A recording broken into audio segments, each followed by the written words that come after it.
Assalamualaikum warahmatullahi wabarakatuh. Wilujeng enjing kanggo pamirsa sadayana.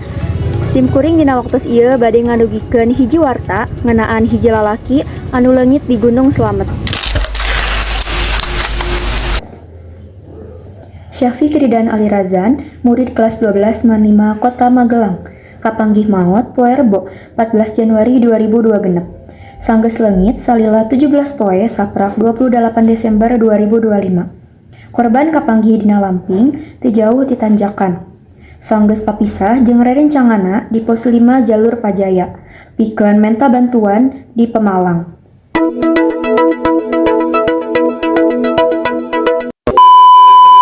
Kajadiana awalna Syafiq jeung rerencangana nyaeta Himawan naik ngaliwatan jalur Pajaya di Pemalang kaping 28 Desember 2025.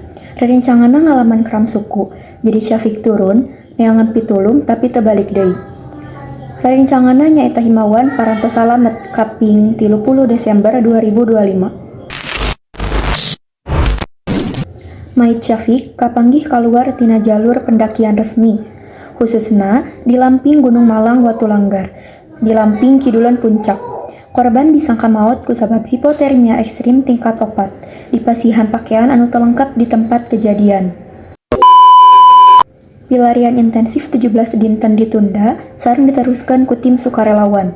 Maitna hasil dipulungkeun kaping 15 Januari 2002 genep. Sanggeus ditunda sabab cuaca anu awon.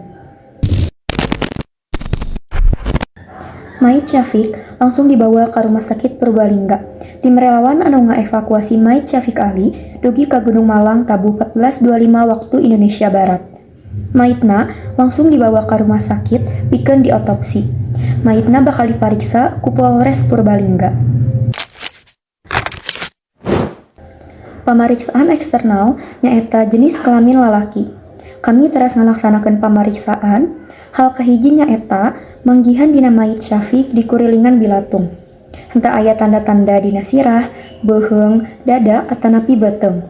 Dumasar kana kaayaan awak sareng kaserang bilatung, tim medis ngira korban maot sakitar 2 minggu sarta acan pamariksaan. Syafiq Ali langsung dimakamkeun sabada salat di masjid dekat pemakaman. Jenazah dimakamkeun di Pemakaman Umum Sidotopo Magelang dinten Jumaah 16 Januari 2002 genep. Doa teras ditampi pikeun Syafiq Ali ku kulawarga.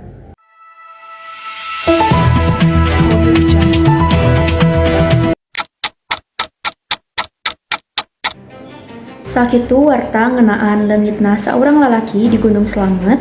Hatur nuhun kana perhatosan sadayana. Abdi Tufail Ajendia pamit undur diri. Wassalamualaikum warahmatullahi wabarakatuh.